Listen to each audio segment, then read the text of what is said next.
Dr. Praresh Shah. I practice in Winnipeg, Canada. I've been practicing for 25 years, and I also run a Seattle Study Club, so I'm a co-director there and one of the GP co-directors.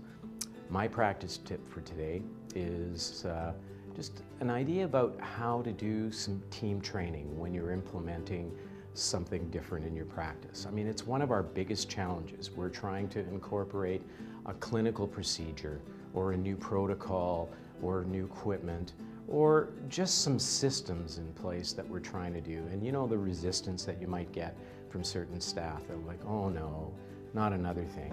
Well, one of the things that I've found, we used, one of my past tips was on checklists. So when I'm incorporating a new system in the practice, I try and give practical examples. If it's not clinical, because clinical is easy because I can actually just give some science behind things. But if there are other business type systems, sometimes it's a little bit harder.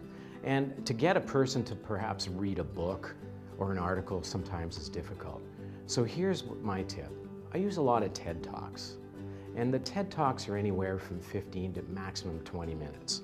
And there are in all different fields. I mean, you can find things on education, on business, on technology, on raising children. It doesn't really matter. But a lot of times what I do is I'll find a TED Talk or a couple of TED Talks that are suitable to the topic that in terms of what I want to implement. And I do that in a lunch and learn. And we listen to the TED Talk and then I introduce the concept that I want to do. For example, when I wanted to introduce checklists, there's a TED Talk by Dr. Atul Gawande, and it was just around 18 or 19 minutes. And I showed the TED Talk, we talked about it, then I brought out the checklist. It was far more impactful.